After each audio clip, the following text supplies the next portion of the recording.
It is episode 139 of Left Side Heavy, the podcast, presented by Blue Wire. It's your boys, Haydn and Jevon. Just us two rocking and rolling today, fresh off of Christmas. We are recording on Tuesday, December 27th. Yes, sir. Hayden, Merry Christmas to you, brother. We spent obviously New Year's Eve together, but Christmas Eve. yeah, Christmas Eve, not New Year's Eve. But how was your Christmas? Christmas was good, buddy. Christmas morning. It was pretty, I don't know. It was all right at my dad's. It wasn't anything super special. It was more or less just watching Trent and his girlfriend open gifts. So that was cool. Got like a couple things from my dad, and then Shaden got a couple things from Barb, and then um Barb's mom Helen, sweetest soul, got us the keg gift card, so we'll be using that one. Elite. And then yeah, when I got back to my mom's, obviously did like some stuff with my brother too, but when I got back to my mom's, yeah, it was just nice to be at home and just watch each other open gift by gift. What about you? It was good. Christmas Day was kind of a shit show because we wanted to have Kelsa and Tanner come over and we were gonna Mm-hmm. do gifts with them and stuff like that, but Tanner's on call Yeah. and he had to attend like 5 calls on Christmas Day. So we didn't open our gifts until like 4 p.m. as opposed to the Jesus standard Christ. like wake up and open them. So it was a little bit of a different, it was a change of pace a little bit. Oh, definitely. Um, we woke up, me, Tegan, mom, dad, we did our stockings Nice. and then we had our breakfast as per usual. I don't know how people do it, but we do stockings, breakfast, gifts. Um, but so yeah, we did stockings and then we did breakfast and then we kind of just hung around waiting for when Kelso was gonna get here and stuff like that. And then we watched Polar Express for a little bit. Mom then got the Christmas dinner cooking a little bit, and then we were just kind of hanging around watching the football games, and it was just very chill. Had a beer with the neighbors at the bottom of the street. It's kind of becoming a new tradition we always do is meet at the bottom, have a drink, talk, that kind of thing. And then I went over to George's house because Kelso was like, "Yeah, I want to get over there at around 3." Or sorry, I want to get over there at around 10:30, 11. But Tanner just got called in and we haven't even done our stockings yet. Oh boy. So they wanted to do their stockings before they came over. But Hmm. then it got to the point where I was texting Kelso for an update because I needed to know when to get to Georgia's house to do dinner or to do like their gifts and stuff. But Georgia Yeah. was like, since they're British, they eat at like 2:30. So Georgia's like, yeah, I'm just about to eat. And I'm like, well, Kelso's coming over in about 45 minutes. But I want to do yours. It was a shit show. We were scrambling. My uncle and aunt were coming over at like 4. It was this whole thing, but it ended up turning well. Didn't get to spend as much time with George's family as I wanted to. Hmm. But I got to do that the next day. So overall, it was really fun. We recorded the Kickback and Relax episode on the 25th. Um, I'll tell you guys about that later, but and you'll see on Friday. But I may have screwed the pooch a little bit, but it was my first time doing that kind of game, so I'll learn for next time. But no, overall, it was a scramble, but it all worked out for the best. Santa was good to me. I got a Philips one blade razor, um, Nice. which I'm excited to use. I got a new Xbox controller. Ooh. Mm, I got a glow in the dark beer pong set, which is pretty Yeah, I elite. saw that. A gift I wasn't really expecting, but it's always those unexpected gifts that you're always like, this is fire. This has potential. Yeah. Yeah. And then Georgia's family and Georgia herself got me just some stuff for my wardrobe. I needed all my flannels were starting to get a little bit small, and I like to wear them over hoodies, and even without it, they were still getting tight. So Mm-hmm. I asked for flannels, hoodies, got a pair of Air Force Ones. Um, Yeah. they're Yes, King. Air Force Ones. Let's go. they're a little big, because I wasn't sure what size to get. I was Mm-hmm. between like an 8.5 and a 9, and I reached for a 9, but I think I'm closer to 8.5. Yeah, for So, some reason, Nikes in general are always like one size up is usually what it should be. and So see, I like if you're an asked, 8, you're like a 9, yeah. no, but like they were too big for me. So Oh, sorry, one size down. I fucked it up. yeah. And I asked guys who were wearing Air Force Ones at work, and I'm like, what size should I get? And they're like, it's pretty true to size. And I'm like, all right, I'm wearing 8.5s now, and like my toes getting close to the end, so I'll get a 9. But I had about an inch and a half of space at the front. So Yeah. I think I'll have to go to like an 8 or something like that. But Georgia got me this fire shirt. It was a McLovin ID from Superbad on a black t-shirt. I'm gonna be abusing that shirt until that. Why isn't it being worn right now? And why didn't I get a picture of this? Oh my God, I'll get it right here. It's fucking hilarious, man. It was. She was like, so this one is a little bit of like more of a fun gift. I thought it was just you didn't ask for this, but I just thought it was funny. I was like, okay, Those are always the best. yeah. It's just the idea. I love it. That's Yeah. fucking hilarious, man. Why wasn't that brought to the oh no, I guess that one would be the fucking ultimate one for the sort of like white elephant thing that we did at Donnie's. Oh, for everyone, he's putting it on right now. He can't hear me, but it absolutely looks fire. Oh yeah. No, that is beautiful. Everyone Like should go and look at the YouTube, like or if maybe that he'll have to have post about this just because of how fucking awesome this is. like if that's not elite, I don't know what is. So Oh my God. I got a Michael Scott. I'm not superstitious. I'm just a little stitious.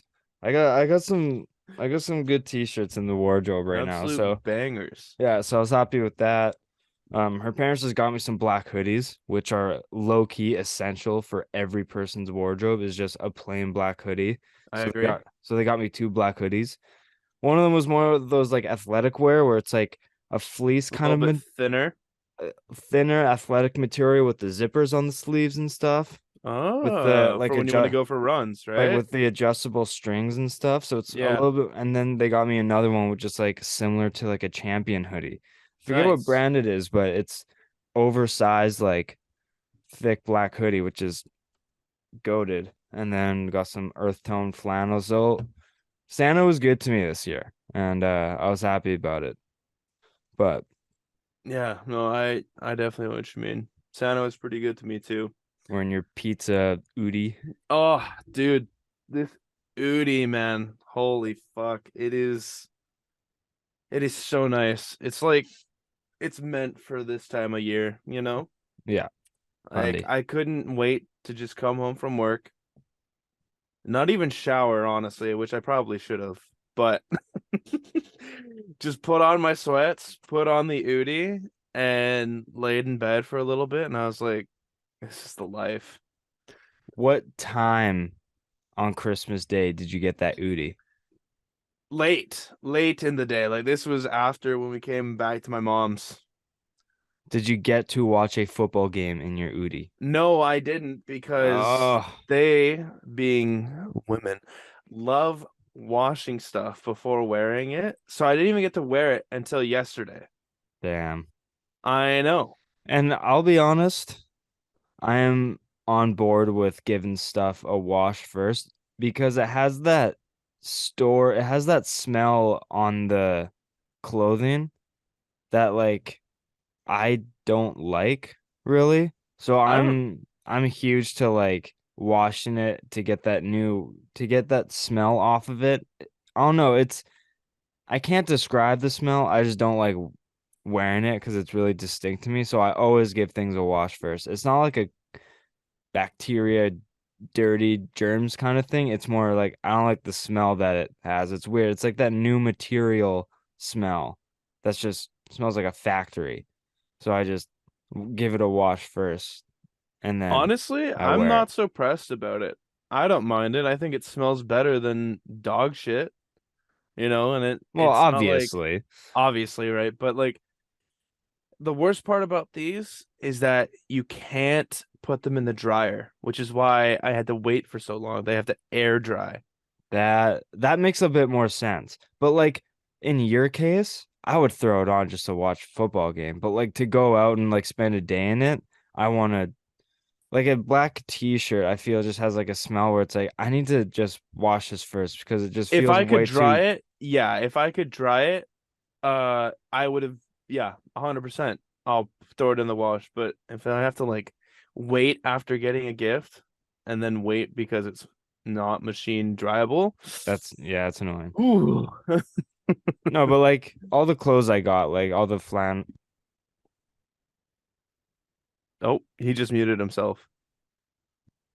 What is this like the um third time in a row you've done that now? yeah, I don't know. I tried pressing it again and it's still muted. But like all the clothes I got this year, I'm gonna throw them in the wash first before I wear them. I don't know. Yeah. It's just like a something I have. It's just like crease. It's too like it's No, weird. that's But totally fair. I totally agree with that. yeah, no, Christmas was good. Um I yeah, and also now was it's just nice to World myself. Juniors. I played myself in Santa. I got a pair of shoes. Yeah? Pretty nice pair of shoes. Not Air Forces and not like any name brand. Have you ever heard of the brand Call It Spring? I They're know like in the mall. Here, wait. yeah. I'll Yeah. I'll I'll go up and get them. Hold on. I know that store. I know Spring like call it Spring the store. They sell like a range of shoes, like dress Yeah, shoes to exactly. moccasins. They're kind of like not rip-offs, but and they're not like Walmart version because like they're pretty nice, but they're Yeah. just yeah, they're not the originals.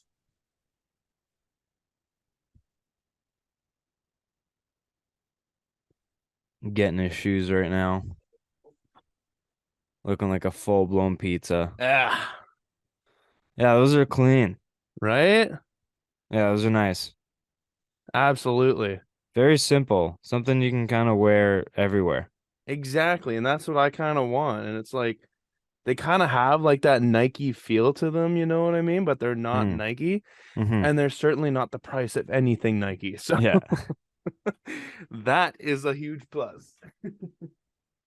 It's called being smart and efficient, you know? Sometimes dropping $150 on Nikes isn't really the smartest when you can get something similar to it Yeah, for exactly. 55.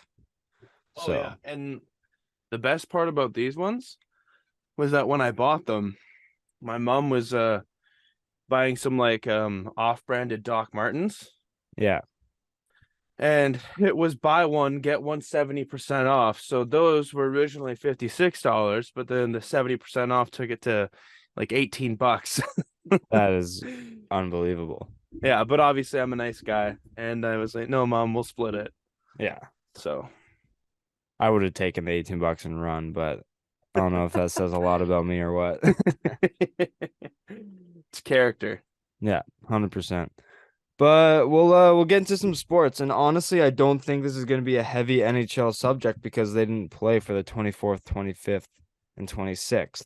So, um, there was some notable headlines, of course, but not much to really dive too deep into. We'll start with the Knuckleheads because that's what we always do to start this episode.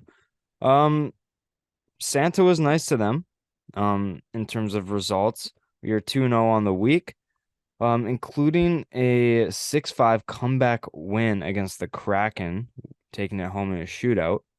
Uh, Petey absolutely laid it down on the table. He had 5 points in the game, but there was still some very questionable play from the Canucks. Jared McCann scored on a dump in, pretty much. It was from the blue line, but it was a very soft one that Spencer Martin should have had. Mm-hmm. And Seattle scored 2 goals in 10 seconds. Yep.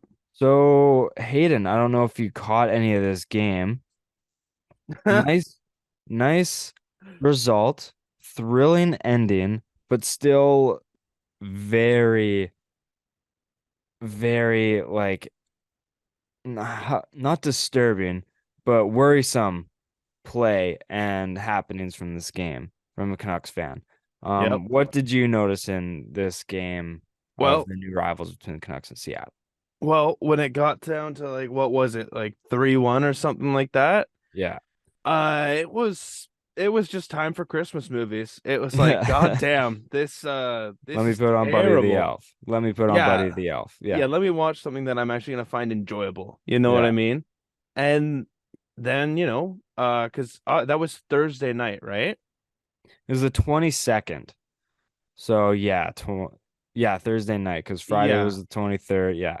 exactly. So I actually had the next day off. So I woke or not woke up, but like I was still awake by the time the game had ended, and I saw 6-5 shootout win for the Canucks. I'm like, bullshit. Yeah. And then yeah, I saw Pedersen fucking lay down his fucking pipe. Oh yeah. And oh my god, I absolutely would have gotten fucked by your girlfriend if she actually played Pedersen in fantasy, but Was she she didn't. was he on his her bench? 38 points on the bench, and you know how many she needed to beat me? Oh wait, I Um told you this, 35. yeah.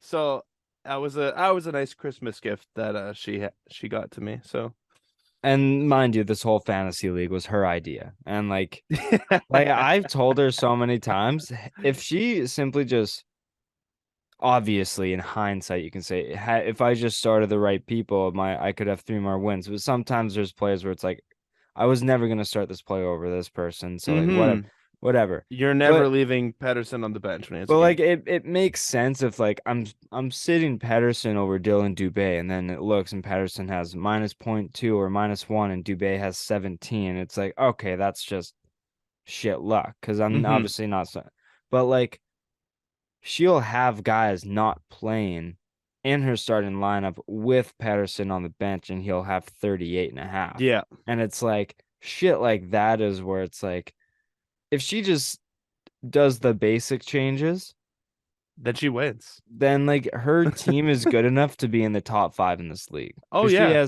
she has the likes of Tage Thompson, Elias Pettersson, she Yep. has UC Saros in net. Like she has a good team, She does have and a good team.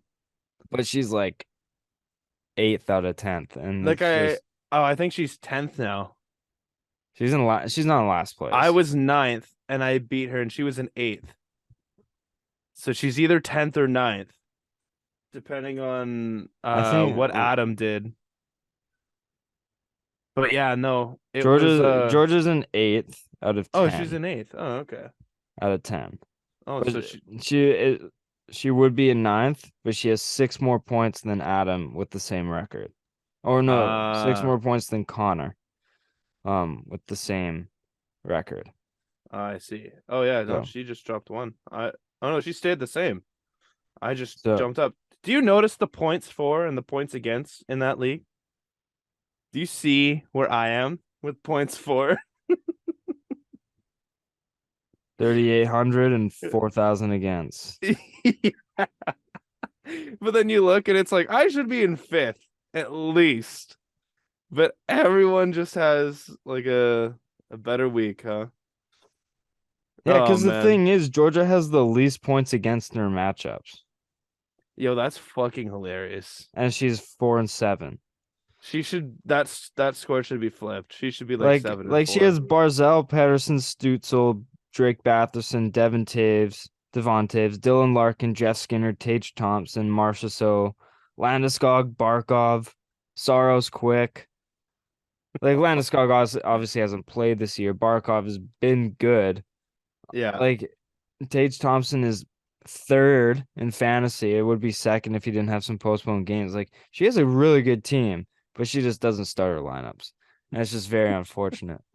But yeah, not a big deal. Your boy has the most points for, second least points against, and is in first place with 9-2. Not a big deal. Yeah, well, back-to-back weeks. I should have beat the number one person back-to-back times, but I lost by point four to you, so that's cool. Yeah. No, I love fantasy. It's such a fun fucking game, Yeah, and it's fun but super frustrating. But oh, nonetheless, back to what we were talking about. Like I like how we say this is gonna be a quick thing, and then this and is the then longest we've yeah. ever talked. We totally go off the rails. But yeah, Canucks in hindsight, they come back against the Kraken. I don't give a shit where we are in the standings, whether we need to win. Seattle and Calgary, we need to beat those guys. Yep. It's mandatory. Edmonton, I'm used to losing against them, but Calgary, I can't. I hate them so much. And Seattle, they're newfound rivals, and we have to beat them. So we beat them 6-5, massive W. But we have to clean up those 2 goals in 10 seconds, 2 goals in a minute and a half. Like we're always giving those up, and it's something that they need to fix if they want to start winning games. Like it's ridiculous. It's super frustrating. And it's like this 6-5 win covers that bad shit. And Aquilini is gonna completely look over and be like, look, we came back from like 3 different deficits. It's like, no, but we still let in 2 goals in 10 seconds and a soft dump in from the blue line. Like, And we still gave up 5 goals. yeah, Like, it's yeah. like if Pedersen didn't put the team on his back, we wouldn't have been anywhere close. Any of the shootout winner as well. Yeah. So it's like, That was Pedersen's coming home game right yeah, there. and that just shows like how valuable he is to this team because how bad were we in those 2 games that he was gone for? He comes back, first game back, and he gets 5 points and we come back. Literally wins the game for us. Yeah, Yeah. so we need to clean up those simple mistakes. Like it was as easy as winning the face off in our own end and then they scored it. It's like if we just win that face off and then maybe that's one less goal that they score. And it's just like you can always look back and count the different times you can clean it up, but it's like Mm-hmm. it's simple mistakes we have to fix, and that win is going to cover that, and we're never going to get better. It's it's a weird teeter totter that we're sitting on right now. But No, for real. Canucks were stuck in a back to back. They took a roadie to Edmonton, and on a back to back with Colin Delia from the A. We Yo. stunned the Oilers in their own Yo. building Oh. 5-2. Horvat, his inner Pedersen came on and he laid his hammer. He was the pipeline going through Alberta, if you know what I'm saying. 4 points plus the game-winning goal, 2 goals, 2 assists, one of them being an empty netter. But that's besides the point because he got that third goal to make Game it winner. 3-2, making it the game winner. 5 unanswered coming back from 2-0. Yeah, that was I absolutely think amazing. that was just a solid game of, and I can't even say they shut down their 2 guys because Draisaitl and They McDavid, I both ended think up with points. 2 points, but and Yeah. like McDavid had, he was like Easy goal. one of 3 players to hit 30 goals before Christmas. Like this guy's an absolute mutant, but Yeah. that's been known. But no, Canucks, they stunned Edmonton 5-2. Delia had like 34 saves or 31 saves or whatever. Like he was solid. I was at my aunt's place, so I didn't catch like every bit of this game, but nonetheless, Edmonton has had our number for a while, and we were able to come back in their own building and beat them. And I think that's a same result against Seattle, but I just feel like we were a bit more solid in that game. Mm-hmm. And that's all you can really ask for around the holidays at least. No, I agree. It was again going down quickly 2-0. I was kind of like All right, back-to-back nights where I'm just gonna watch more movies again. I saw the McDavid goal and I was like, oh, for fuck's sakes, man. But the win, great to see. I love it. The absolute shocker part of this is like, is it not crazy to you that Patterson's like our third line center? I know Bo and Miller are our centers right now, but like having what we think is an all-star on the third line, I think that's absolutely insane. I think Because doesn't Miller Patterson's play wing? he plays both. He plays center in some scenarios. Usually when he plays PD, plays with PD. Patterson can also move everywhere, and I don't think it's a matter of Patterson's our third line center, whereas just like it's a depth. It's like more for depth. Like sometimes he'll bring the best out of these guys. He's the type of player where he facilitates the best. And in order to bring out the best of the lower level players, sometimes you got to put your best facilitator with them. That's very So, true. so sometimes to bring the best out of Sheldon Dries and Lane Peterson, you got to put your best player and game breaker type of player with them. And what would look, he got Lane Peterson a goal against Seattle.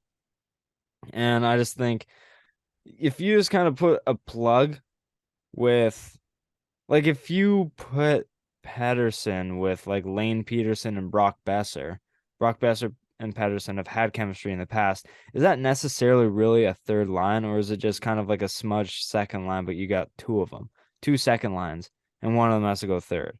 It just Hmm. kind of adds like depth where it's like that third line is better than their third line. So maybe it's just like the advantage will weigh to you when you have that Pedersen out against their third line. It can be kind of like a strategic type of play. Um and I kind of rock with it, but I don't think it's a disrespect to Pedersen as much of like, hey, we need to like bring the best out of these players, and you do that. So we're not putting you on the third line because of your play, but we're putting you on the third line because of how good you are that you can facilitate these guys to producing. I didn't think about it that way of like more or less being a facilitator. And I wasn't saying any disrespect to Pedersen's play. I was saying, how is he not on second or first line because of his play? Yeah. Like, you think about that line, right? Let's say you take Pedersen and you switch him out for Mikheyev or whatever, switch him out for Besser. Just put Besser somehow down on the third line. I'm just looking at cap friendly here, and it looks like Mikheyev can play left and right wing. So you put Pedersen, move Besser down. That first line would be absolutely insane Yeah, with forward power. like right now, as of December 27th, 2:05 p.m., so about just under 2 hours ago, per Chris Faber, Canucks lineups tonight look like Horvat, Mikheyev, and Brock Besser on the first, Yep, JT Miller centering Connor Garland and Curtis Lazar yeah, on the second, Pedersen centering Andrei Kuzmenko and Lane Peterson. yep. Like, you're not going to tell me Kuzmenko is a third liner over Garland and Lazar. Like, I'm taking Kuzmenko as my number one Oh, winger right now. yeah, no, But definitely. who better to like improve Lane Peterson's game than having Petey and Kuzmenko on there, No, that's so right? true. And it just like it makes sense to like not be so top heavy and um within your lineup because that's what happens in like Edmonton. Like they're a sub 500 team with the two highest scoring players in the league right now. And if you kind of are like if you're too top heavy, then you're not going to be able to produce in depth. And depth scoring is really important in this league. So No, definitely, if yeah. you can get like 10 goals out of your plugs, that adds so much to your lineup. Like teams like Minnesota and stuff have had trouble scoring in their bottom six, where it's like you put Pedersen with Peterson, then it's like no one knows who this guy is, but he has 3 goals in 5 games because he's playing with Petey. And everyone knows Mhm. Kuzmenko's made a big impact. Like, probably the weakest lineup is Miller, Garland, and Lazar, if I'm being honest. But I just think Yeah. this brings a little bit more depth to the lineup, which we've kind of been lacking when we're so top heavy. No, you're Because definitely we right. because we can kind of be top heavy on our power play, right? Which we Oh yeah, kind of you can definitely just risk it more and more. that's when you kind of jumble it. But yeah, so like I understand what you're saying, like it's insane seeing him on the third line, but it also kind of makes sense because you got to bring the best out of the other plugs, right? No, yeah, you're right. You're right. Um, but yeah, Canucks versus Sharks tonight in Vancouver. Spencer Martin getting the crease. I mean, great game. They played great. I think Spencer Martin, he rebounded after that Seattle performance, letting in 5. Only letting in 2 tonight was was really impressive. I think he made that clutch save in the second. Did you see that in the second period on the penalty kill? Did you see how clutch that I save was? did. Yeah. And that was a pretty clutch save, Like that was to say the least. that was the turning point because we could have gone down 2-0, but like that kept it at 1, and then we scored. That added momentum our way. Tied it Hmm. up at 1, and getting that 4-2 win was huge. Um, Petey with another good evening, but Connor Garland tucking twice. That was massive for him. That was a really boosting confidence for the guy. Yeah, no, definitely. Especially I feel like the past couple of weeks we haven't really seen a lot of Connor Garland, Hmm. more or less. Like when I was watching Connor Garland the last two games that obviously the Canucks played, it was more or less like he couldn't it almost seemed like he didn't know how to stick handle. Yeah. You know what I mean? I don't know if you caught a lot of it, but just on passes that he was receiving, he couldn't keep anything on the tape.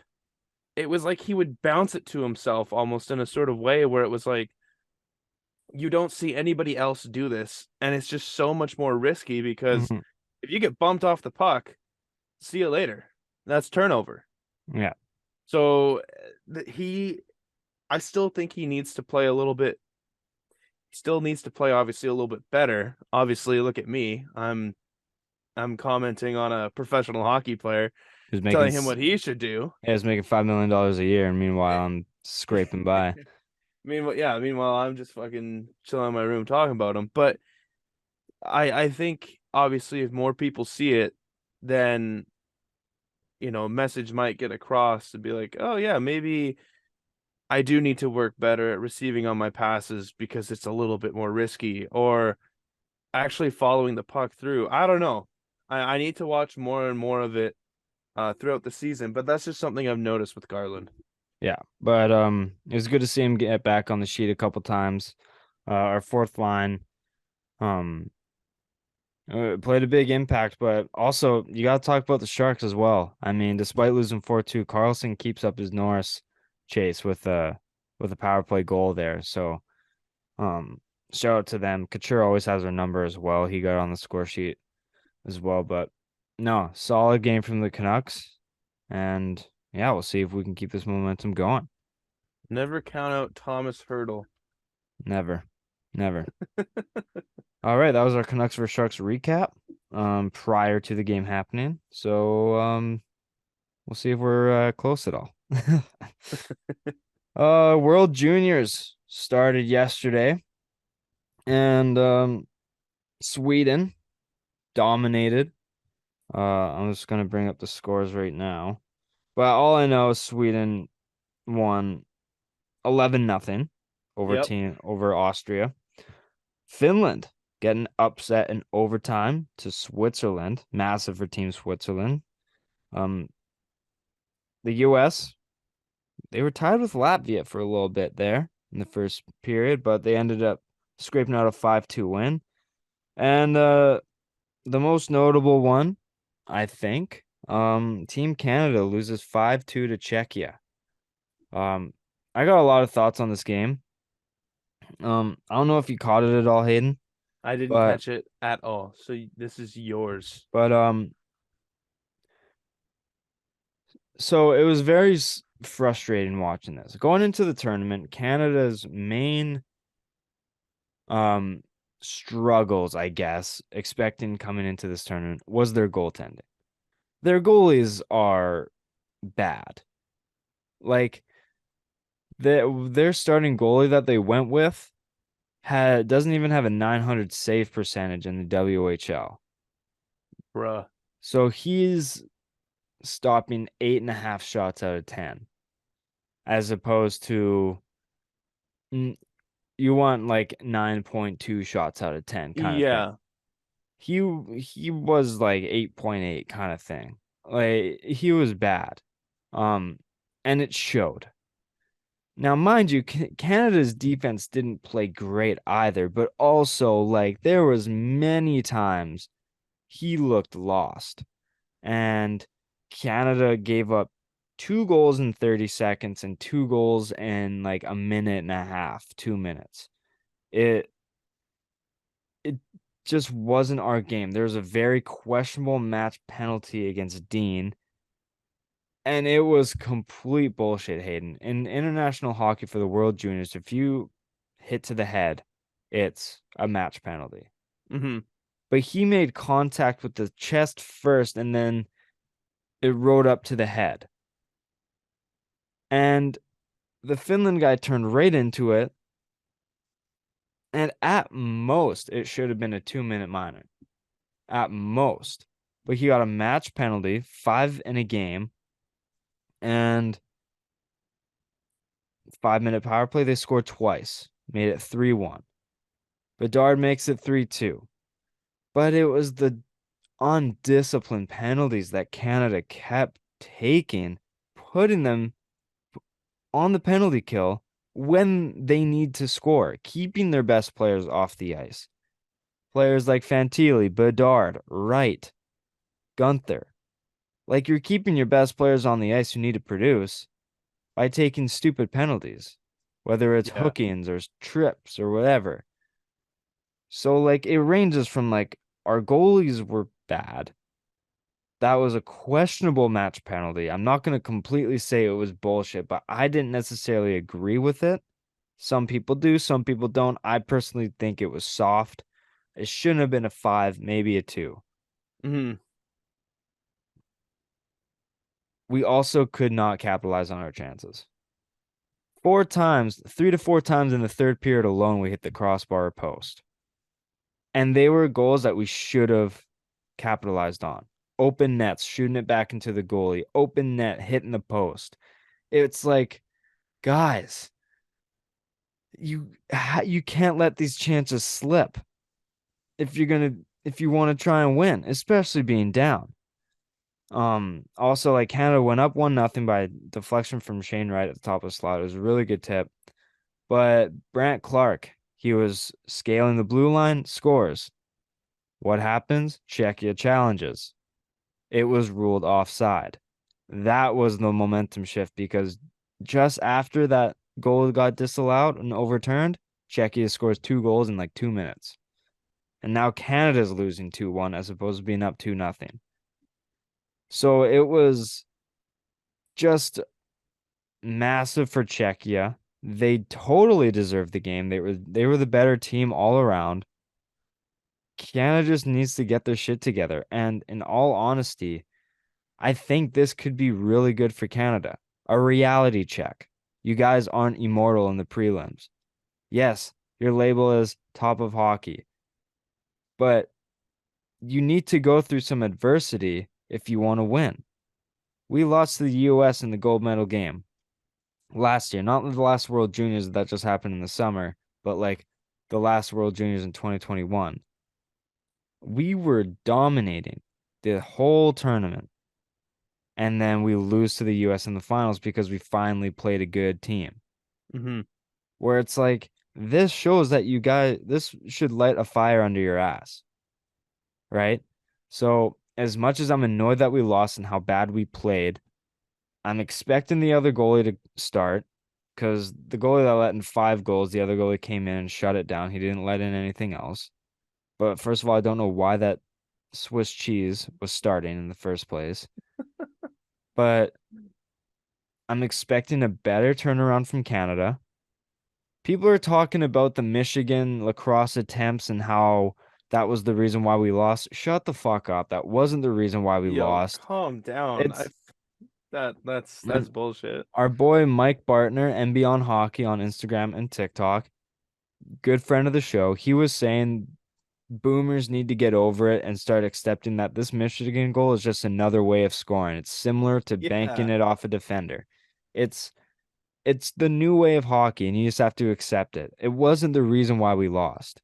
It was soft goals being let in, undisciplined penalties, not taking advantage of our chances, and just poor play in the defensive end. There's a lot more than just the Michigan attempts that led to our loss. And you got to give credit. It wasn't just Canada's poor play, it was Czechia's perfect play in terms of putting pressure on the penalty kill, capitalizing on their chances, and keeping up with the skill players that Canada has. So, next game, I'm expecting a much better team effort and just better defensive play. And we can't let this get to our heads because, if anything, that will just hurt them more. But you're not going to play a slacker in Germany who gave Sweden a tough test today. So Canada needs to get their heads up, play better, and as long as we just clinch the elimination rounds, then I think this loss can turn out to be really good. Hmm. So, I'm excited going forward. We'll see how we play tomorrow. But back to some minor NHL news. This one it ain't so minor though. Ovechkin it Ovechkin hits 802, passing Mr. Hockey for second all time in NHL goals. Wow. Holy shit, Hayden. I am stimulated right now. It's happening. It is happening. How dope is that, bro? Like, we all knew it was coming, but just like Just it this being here is something different. exactly seeing it come to fruition is just Yeah. tickling my fancy right now. Yeah. Like the road to what is it, 892? 894.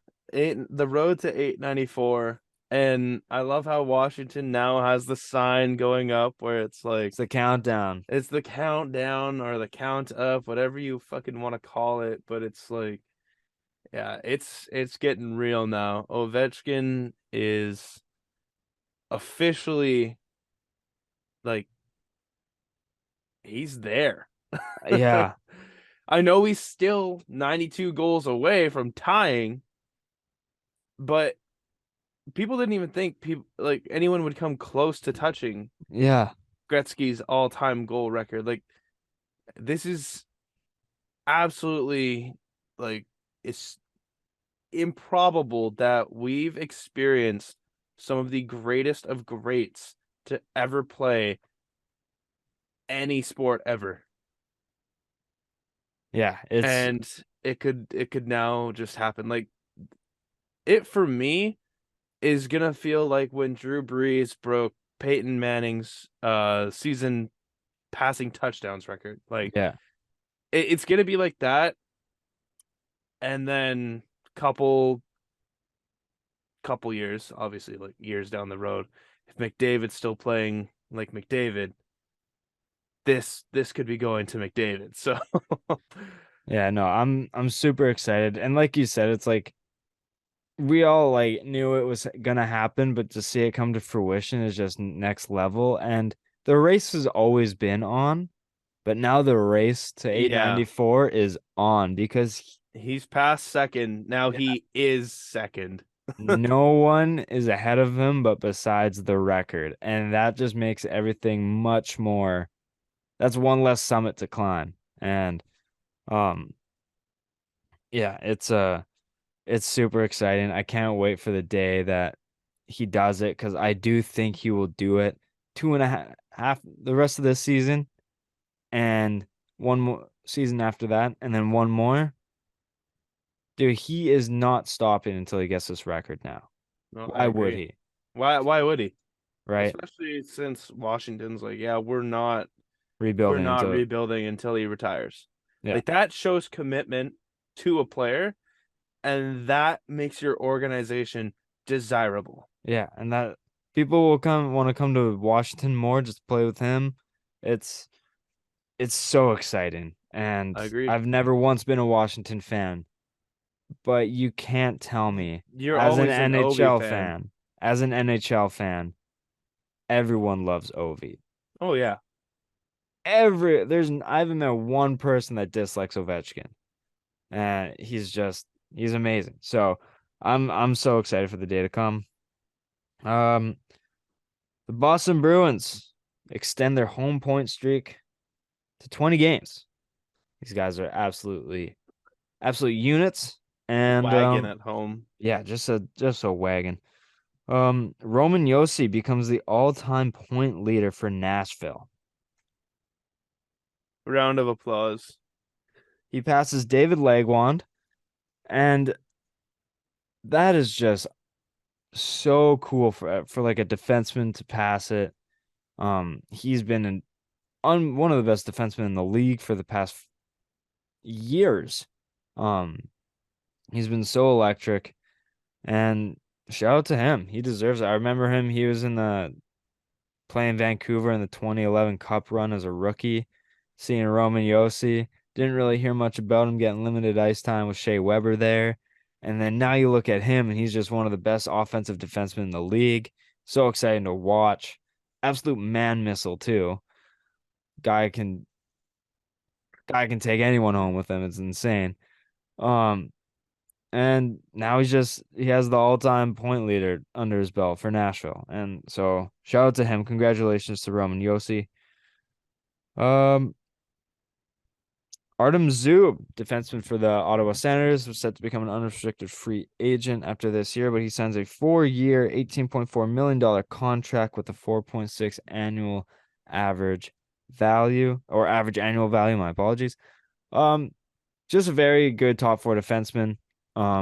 It's kind of like a betting on him now, and he's going to kind of grow into his contract too as well. Like he's just a very solid player, nothing too special about him, but he fits the timeline for this, and I think that's a very respectable cap hit for him.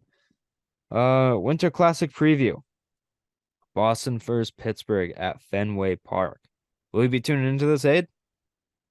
When is it? January 2nd.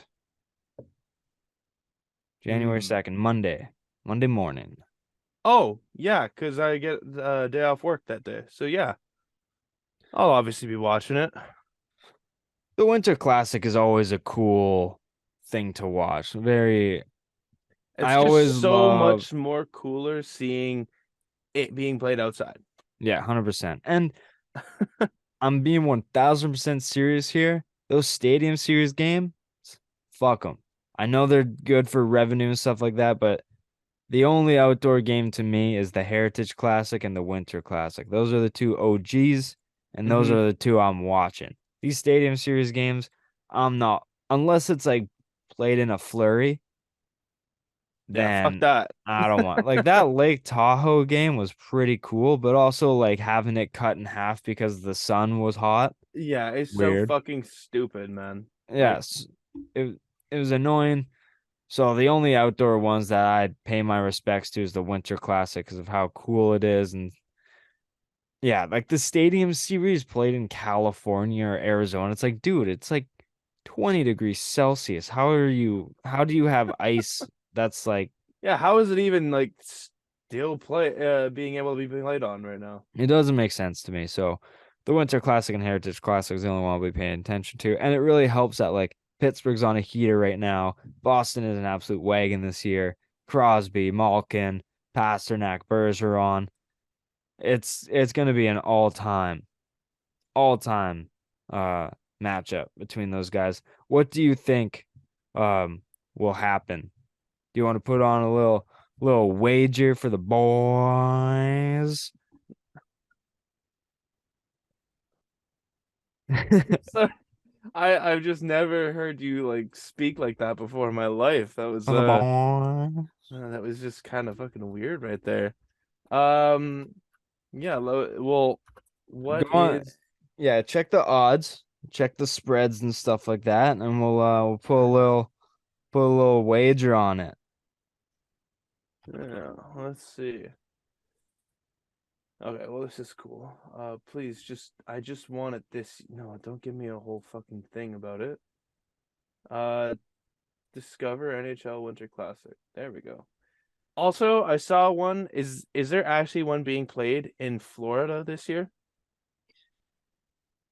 Maybe. Because I saw another one in February, Carolina and Washington. Yeah. That is somewhat doable. But I also did see Florida one, so I don't really know about that. Let's see. I don't really NHL.com doesn't give me anything. I'd have to go on Bet365, my app that I do it. Let's see. NHL. Uh, ooh, it doesn't. I don't know if there's odds for it yet. Yeah, there's no odds for it yet. So we can't do one right now. We could do one Yeah. later. Classic. Hold up.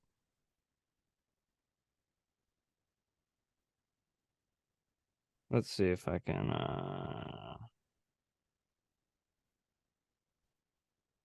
interesting. Usually they have it up. He's doing it. I don't see Doing it. anything for it, which is why or maybe it's just Bet365. I don't know. Yeah, maybe we'll just not bet it live here. Maybe we'll do a little graphic on the Instagram of maybe a little wager we make, but I'm expecting nothing but a good game because both teams are playing at a high level right now, and you got the likes of Letang, Crosby, Malkin, and Pasternak, Bergeron, Marchand. Like it's just gonna be a good matchup. But No, I'm expect definitely. I'm expecting highs from that. Last note here, I just wanted to give condolences out to Toronto Maple Leafs Victor Mete. Um, there was a shooting in the suburbs of Toronto not too long ago, and unfortunately Victor Mete's 79-year-old grandfather was involved in that, and he was unfortunately one of the 5 victims that died from it.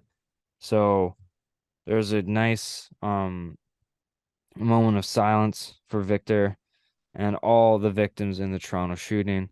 So for me, Haydn and the left side heavy clan, we want to send our condolences out to Victor Mete, and all the families who are related to the victims of the shooting. There, it sucks, dude. Like hearing this shit happen, and I know there's a lot more happening that is Never falling th reported. falling through the cracks and never reported, but it's no one deserves it, and it sucks a ton. So condolences out to Victor Mete and his family. But Well said. that's all I got for NHL. Uh, exciting going into the new year. Got a Winter Classic game going on. We got New Year's coming up. Playoff races are kind of starting to heat up a bit now. It's the second half of the season is kind of brewing. It's getting close. So we'll see what happens. The World Junior Championships are going to continue, and um yeah, it's gonna be good. Hayden, kick it off with some NFL. I'm waiting for you every time to say something more than just kick it off, or I'm tossing it over to you. Halfback swing. All right, well I'm quick slanting it over to you. Ah, how fitting, huh? How fitting. Yeah. All right. NFL Week 16. Uh, One of the best weeks of football that, or like one of the best continuous weeks, I should say. We've had really, really good back-to-back weeks of some really good football games. Obviously, that comes with every team now playing.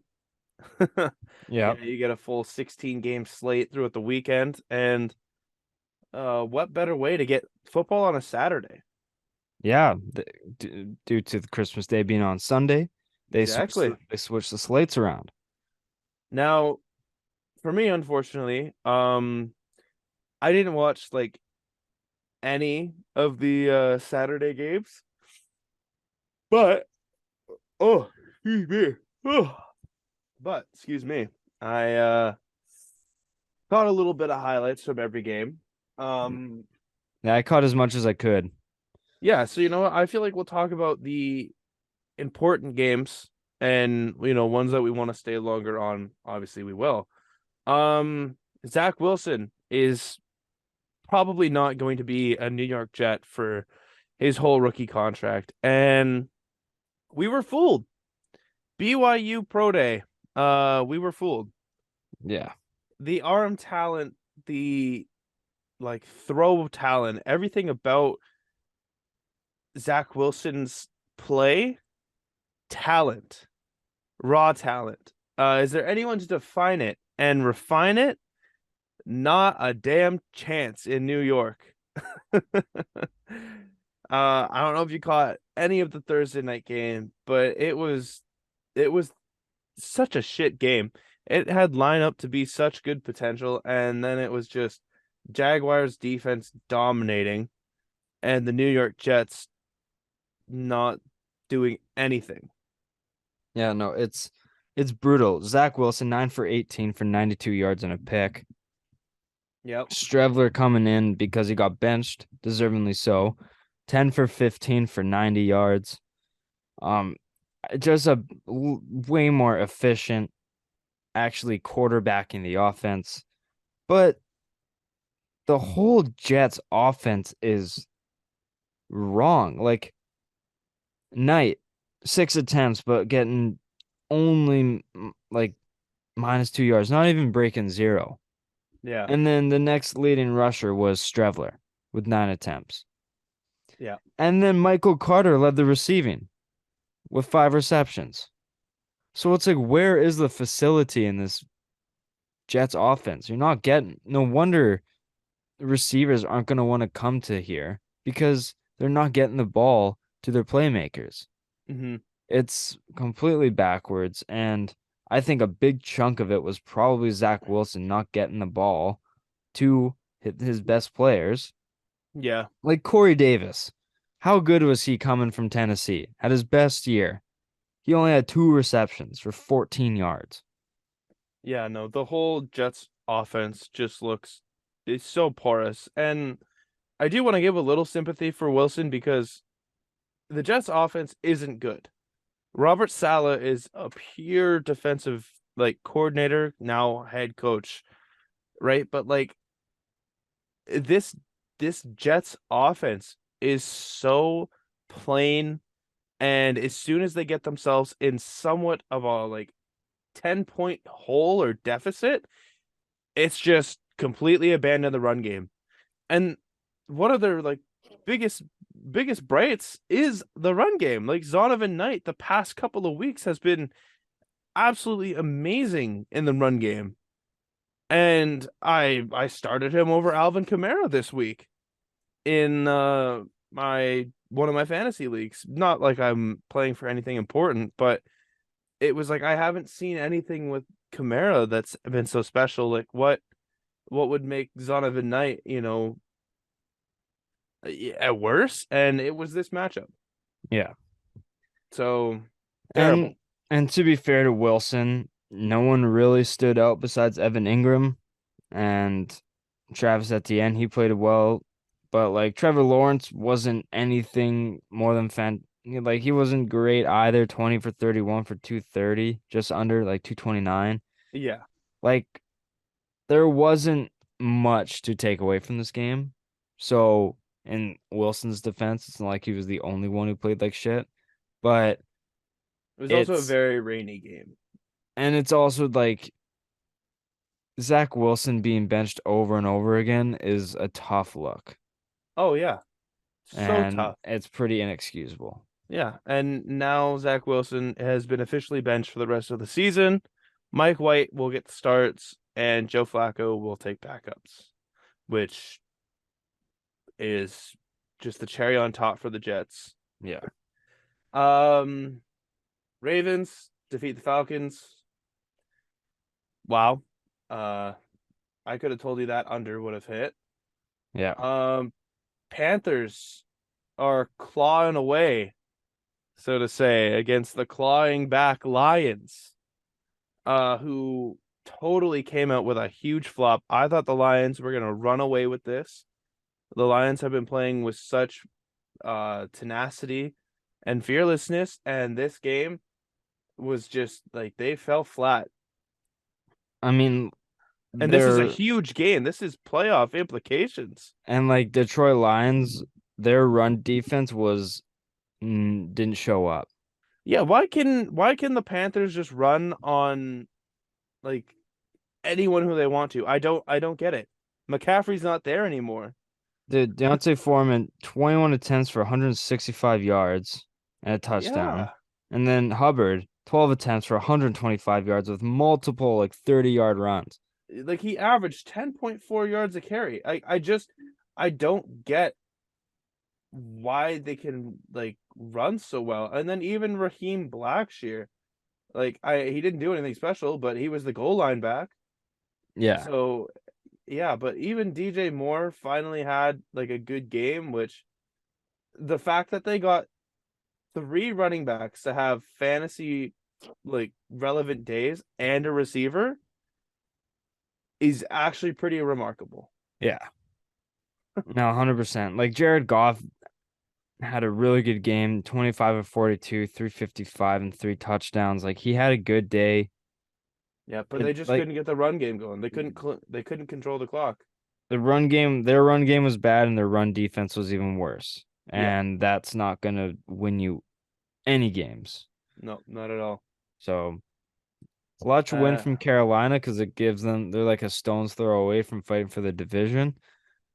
yeah, But which is absolutely insane. yeah, but I mean, um, Detroit it was just like that was a low key massive game and it produced like a lot of points were scored, 60 Yeah, points. So no, yeah, definitely.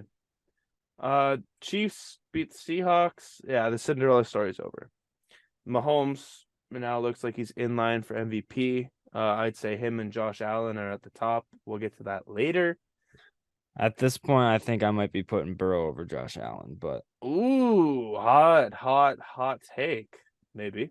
Um, Speaking of Joe Burrow, actually, no, we'll save our two. I lied. We'll save our two. Vikings 11-0 in one score games. that's I like that is how do I say this? Like if I'm a Vikings fan, I'm worried. I don't know how you can't be worried with a stat that literally says 11 times you could have lost, but you've won all the games. Like something's gotta give, It just and ain't sustainable, son. It it ain't isn't. sustainable. It isn't, but I'll give credit where credit is due. Justin Jefferson should probably win Offensive Player of the Year. I think it's his to lose. Yeah, it has to be. TJ Hawkinson might have been the best free agent pickup for the Vikings and for the Trade whole NFL. Oh, yeah, trade free agent. deadline acquisition. Yes, trade deadline acquisition. Yes, TJ Hawkinson might be the best this whole year. Could have used that He, last week from fantasy, but yeah, if we're being whatever. honest, yeah. Won't talk But about that. he is producing, and it is amazing to see because Yeah. this isn't the type of looks he was getting in Detroit, and now that he's with the Vikings, Kirk Cousins is actually playing phenomenal football. It's the same Kirk Cousins I see every week. Like they get into close games, but I look at Cousins' stat line. It's like, oh, he had three touchdowns and like 300 yards passing. Like he played good, but like somehow like their defense just isn't kind of pulling their weight sometimes. It's all their defense. Like Yeah. Cousins threw no picks. He played a perfect game. Other than missing 12 passes, he played a perfect game. Yeah. And That's It was without against the Giants too. and that's without like Thielen playing a big part as well. Like Yeah. it was Jettas, Hawkinson, and like just spreading the ball around. Yeah. No, exactly. Um, the Bills beat the Bears. Saw that coming. Yeah. The 49ers beat the Commanders. Saw that coming. The Steelers have a close game against the Raiders to end off the Saturday slate. We didn't watch any of this at all, and thank God we didn't, or Yeah. else like we would have been such a burden at the family dinner. Yeah. So I'm so glad we didn't put that on. Um, Did we talk about the Eagles Cowboys? no, we haven't. I was getting there. I was getting Okay. there. I was gonna say this one first. The Texans upset the Titans, and the Jacksonville Jaguars are now in first place in the AFC South. That is insane. Um, Shout out Brock if you're listening right now. Your team is on the come up, and next year the Jacksonville Jaguars are my number one seed in the AFC South. Like I'm Yeah, and already putting it at that because Colts suck. Uh, Tennessee sucks. Jaguars, they suck, but at least they're going upwards. and with Jacksonville, you're starting to see what everyone hoped out of Trevor Lawrence. Like he's Yep. starting I know like we talked about him not playing great this week, but he still is like he's throwing the ball like you're seeing the arm talent that everyone was so excited about. So Jacksonville, I don't think they're in first by fluke. Like I still think they're not great, but I think they deserve to be the best team in this conference. Yes. Yes, they do. I think they're like you said it perfectly. They suck, but they're a good suck. Like they're like the Buffalo Sabres in the NHL. Been shit forever, but like Tage Thompson is Trevor Lawrence, Skinner is Christian Kirk. Like there's so many good pieces that you're able to work with and can put together good performances, Mm-hmm. but won't come there every week. But like they're an exciting team to watch and they're starting to play good, but there's still a lot to improve. Yeah. But Jacksonville's in a good spot and Tennessee with I don't know if Without Ryan Tannehill, uh, it's just garbage. it's it's like a Trey Lance situation. It's kind of like you don't know what you're gonna get. Yeah. Well, But I mean, Tannehill didn't play, right? no, I know. Oh, Like Malik Willis and Trey Lance, it's like they're both athletic freaks, but you don't know what performances they're going to give. Whereas like Tannehill and Jimmy Garoppolo are kind of the guys that keep the I see. offense a bit more sturdy. Yeah, that's very well said. Yeah, And I would definitely. It's funny. The only time I'd probably ever take Trey Lance over anyone else, but no, I'm not high on any of the quarterbacks from this past year's draft. I like Malik Willis. He's probably just gonna be a backup for the rest of his life. like people were saying from this draft that like there isn't really a quarterback of the future from like this past Anywhere. draft. Like Kenny Pickett, Malik Willis, like no one's really going to be like a franchise quarterback. Yeah, no, definitely. But I mean, But Derrick Henry's still on top, like 126 yards and a a touchdown. touchdown, 45-yard touchdown run. Yeah, it was fucking sick. Yeah. Uh, game of the week. Cowboys come back to defeat the Eagles in impressive fashion. Absolutely, just amazing.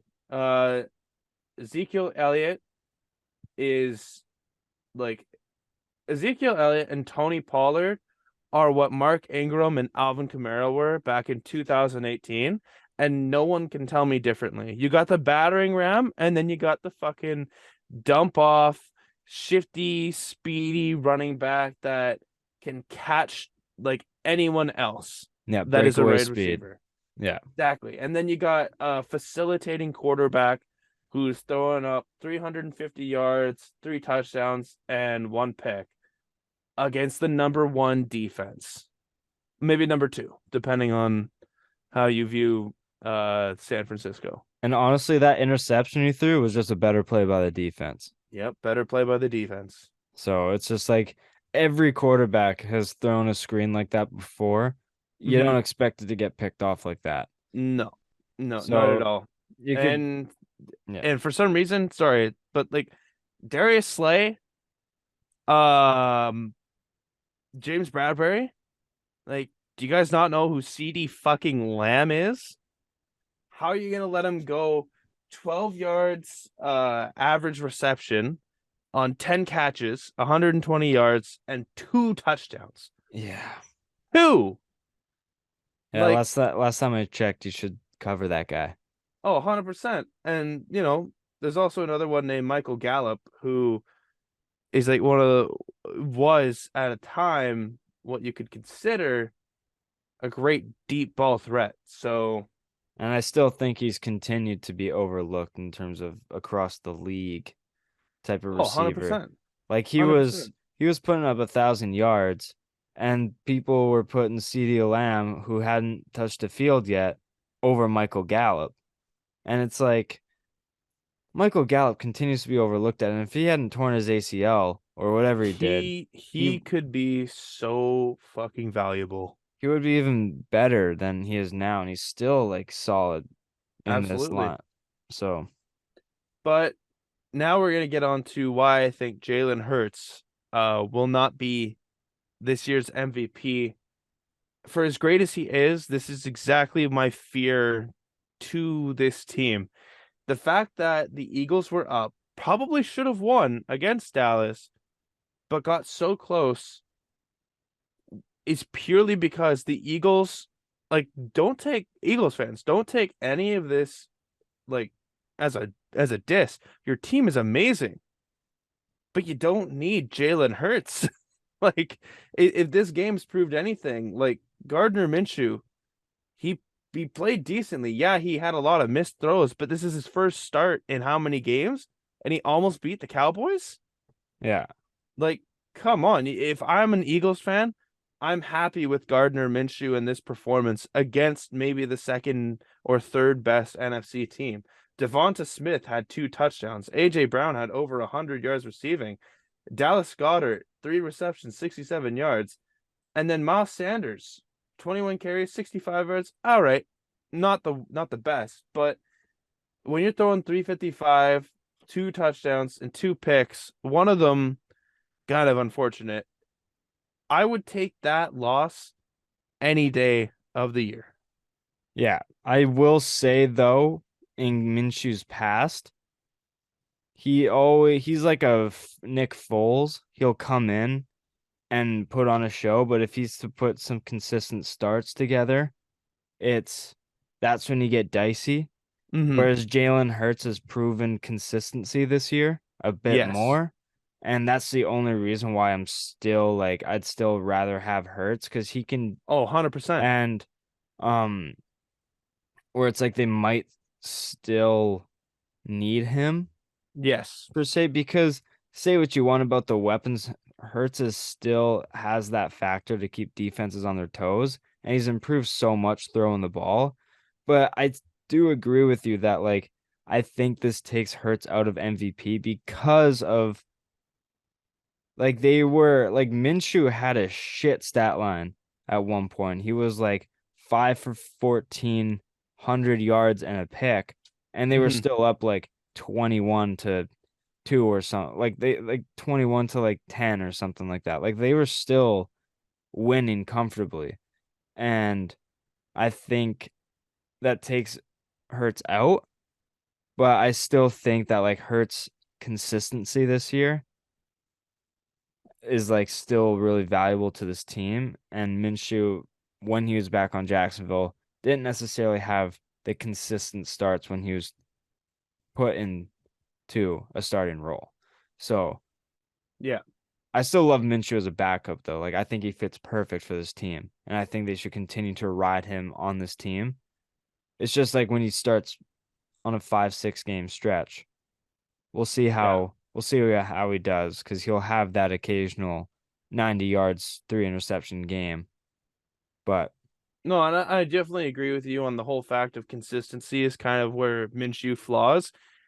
But if consistency is the flaw, uh, but yet his first game comes out like this, only loses 6. If we're purely just looking at that, yeah, Eagles, you have a great team.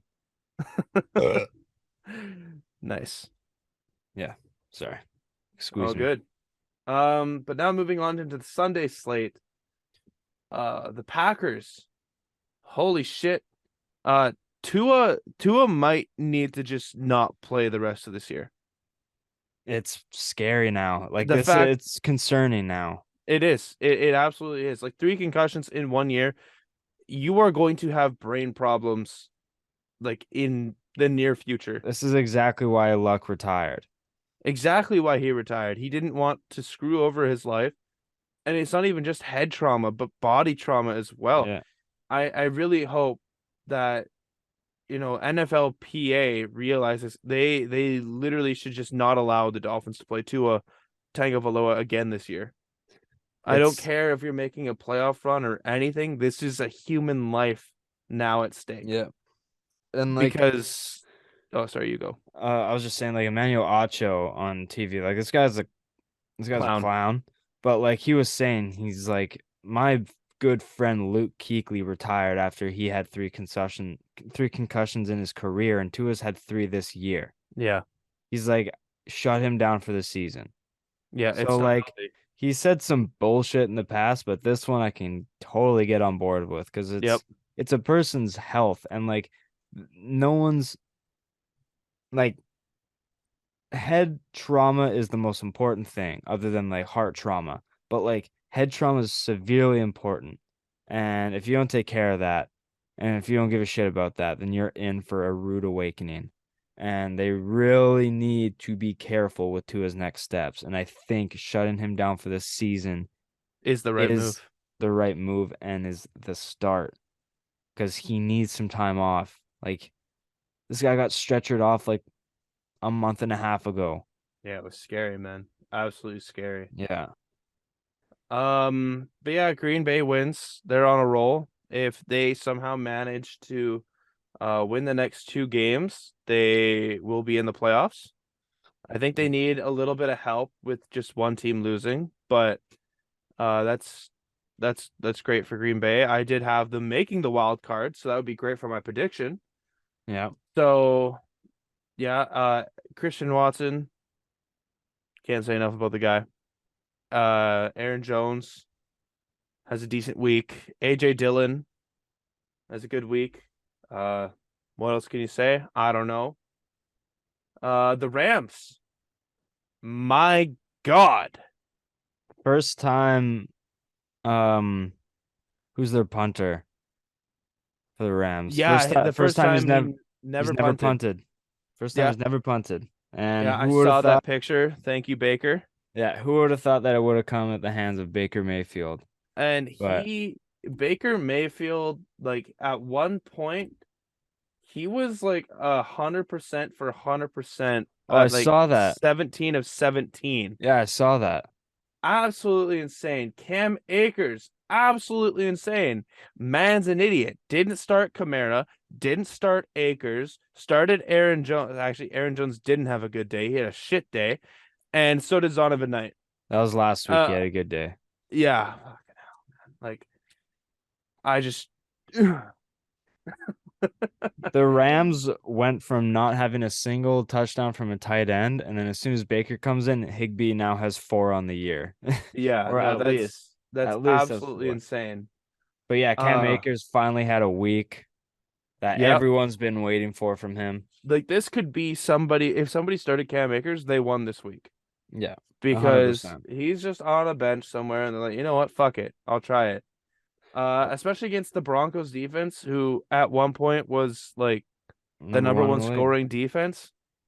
That was absolutely insane. What a Christmas game. And all of that. Did Russ get benched?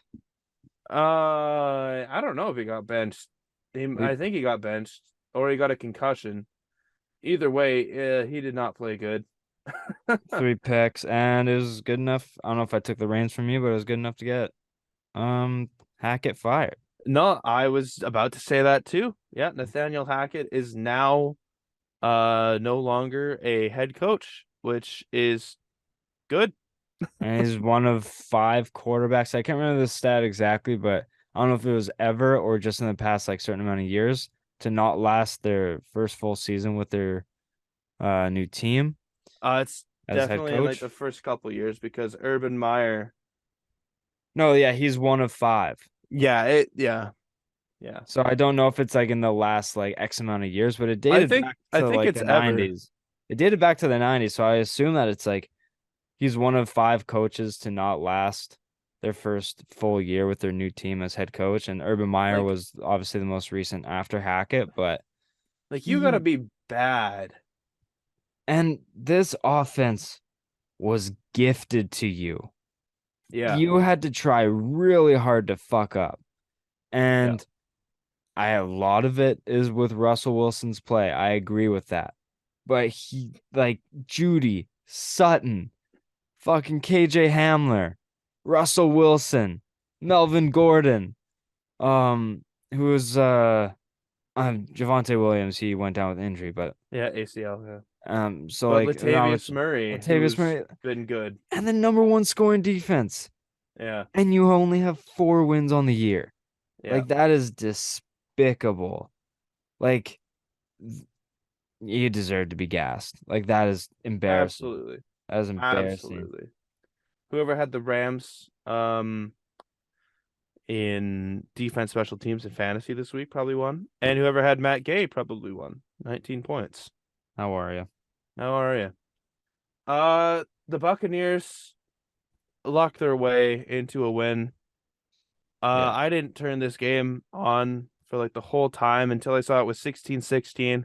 Arizona had the ball and then they punted and then the time ran out and then Arizona got the ball first, did nothing with it, and Tom Brady got 40 yards and kicked a field goal.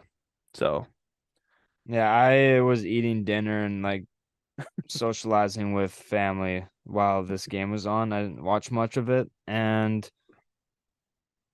yeah, it just did just not. more important things to do. Yeah, and I was watching this with Reese, and I was like, it was like 6-3, and I was like, wow, real barn burner we got here.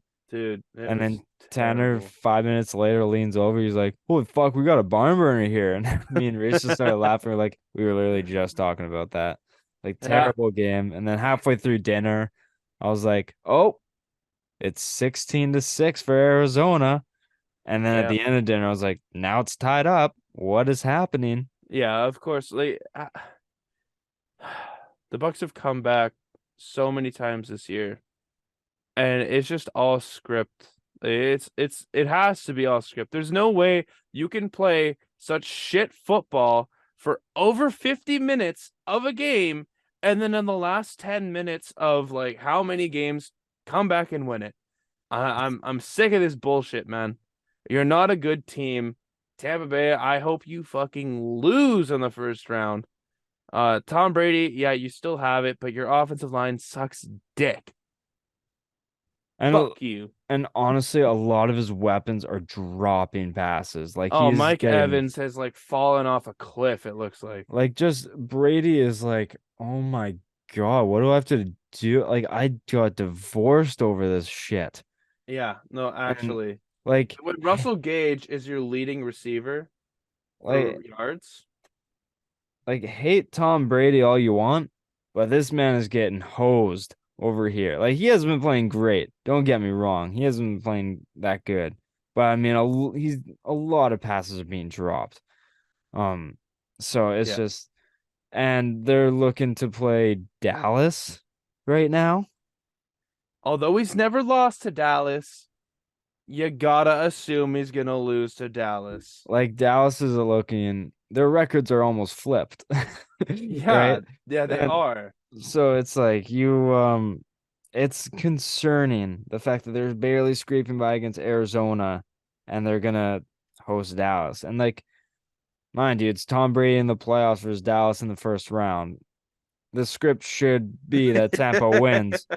But if you just look at the two teams, I mean, Dallas just severely outweighs Tampa.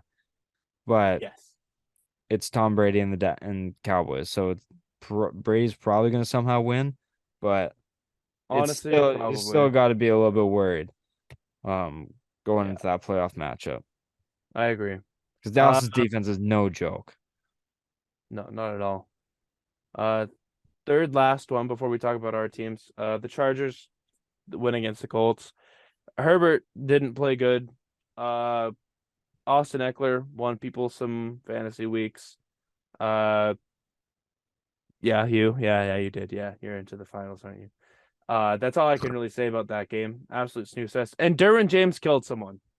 So Jesus, did he ever? that was a fucking light up and a half. Keenan Allen Uh, also cooked. Keenan Allen cooked. yeah, I agree. It's time. Um, Bengals beat the Patriots. Man, Patriots made this a game. they did. I'm surprised for Ramondre Stevenson. You feel like I'm gonna maybe be stealing this from Pardon My Take, but I'm not. I'm actually really surprised he even was like allowed to play in this game. Dude, After that, like I feel like the old Belichick would have just been like, sit your ass on the fourth line. how is he still getting touches? Like, put fucking Marcus Jones as running back, and he'll be more productive. He'll hang on to the ball better. Yeah, no, that was a tough fumble for Stevenson in the 20s. Oh my But God, dude, turn it over in the red zone. That's immediate. And you got handed off. Now we have Pierre Strong and Kevin Harris, if I'm not mistaken. yep, And those guys showed out against Vegas on that Monday nighter. sure And the did. fact that we're still not really giving them touches is so frustrating when Ramondre's fumbled the bag multiple times in the past couple weeks. It's like Yeah, there's what looked like other such a bright spot for you guys has just turned into kind of a dud. there's other directions to go. And it's like Yeah. go with what's working. Yeah, give the ball to the hot hand. Don't just let Ramondre keep trying. But I Yeah, feel like Bill likes Stevenson, which is probably he's why. he's a good running back, but he's not cutting it right now. He's making boneheaded mistakes. Yeah. And with that, you gotta pee whack some guys every once in a while. It's okay. He's still a good running back. We're not gonna cut him over hmm this. Like But let him ride the bench for a game, he see what it ha really means. he has to hang on to the ball better. hmm And I know that Jacoby Myers pass back to Chandler Jones against Vegas wasn't Stevenson's fault, but he didn't need to pass it back to Myers. Go No, down with it. go down. End of Time, game. end of game. And but like that fumble, mind you, forward progress was he was his forward progress was stopped. So you could argue that the whistle should have gone, but nonetheless, hang on to the ball better. When hmm you got four guys around you, don't have one arm on it. Try and get your Yeah, second arm under it. That's just, just wrap it up. but I mean, I think if Matt Patricia is back as offensive coordinator, I'm fighting someone. Yeah. And look what happens when you utilize Kendrick Bourne. Yep. What are the odds that happens? Guy goes off for 100 yards and a touchdown. Nice grab in the back corner as well. Who would have thought, Hayden? Yeah, no, honestly, who would have Who thought would have giving the thought? ball to the speedy guy? Yeah, he went off for a 29-yard run as well.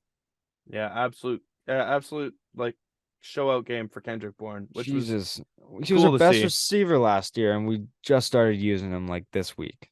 Like, Yeah, no, offensive or coordinators who don't know how to utilize their weapons on offense, eh, absolute criminal activity should happen to you. well, that's what happens when you have a defensive guy running your offense. Exactly. Like, nothing makes sense with this team right now. Jacoby Myers got a cool catch.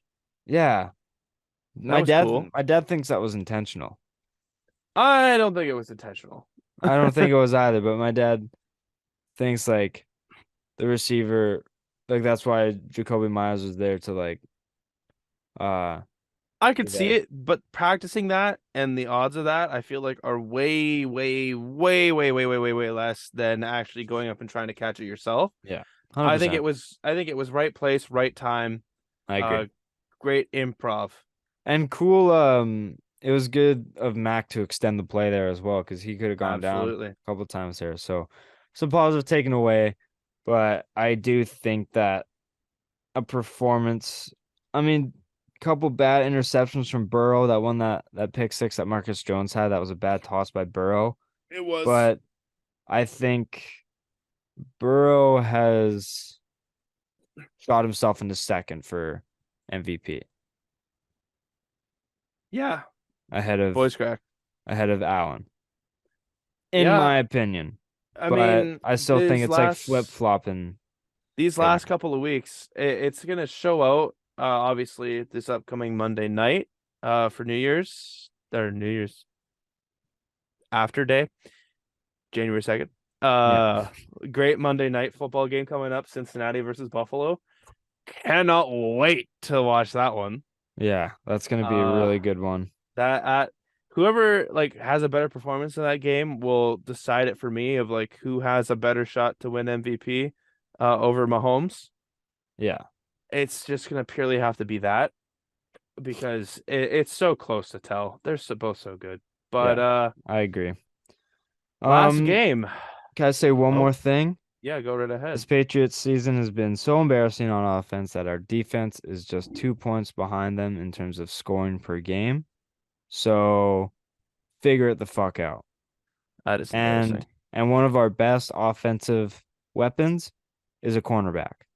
So fire Patricia, figure out your offensive coordinator situation, get this shit figured out for fuck's sakes. It's embarrassing. I agree. Carry on to Saints. Uh, well, the coldest game ever played in New Orleans Saints history.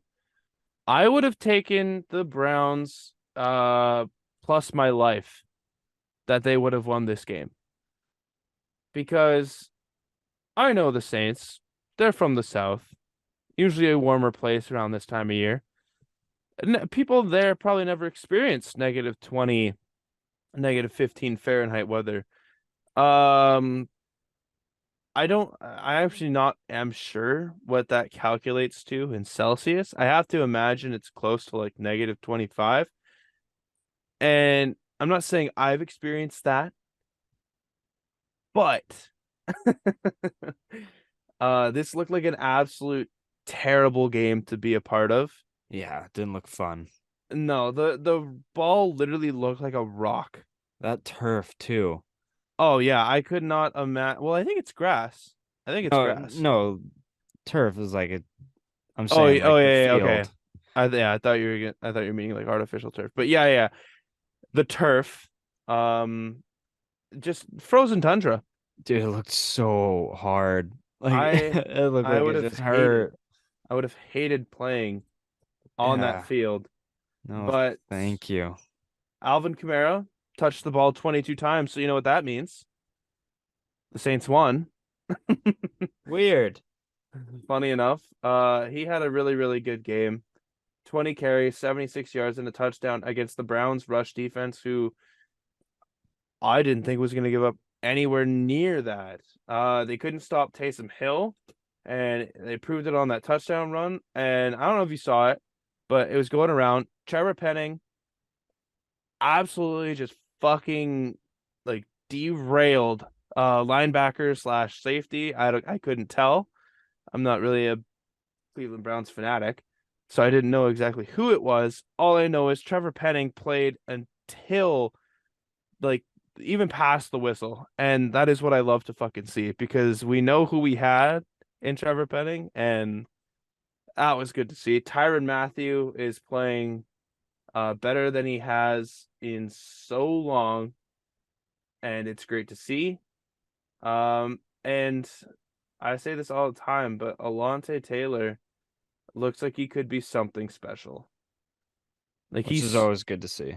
he's so deceivingly fast where he doesn't even run and like the quarterback throws it to the receiver and then he actually runs and then he just plays the ball. And it's like you're just you're such a you're such a dick, but like you're so good at being a dick.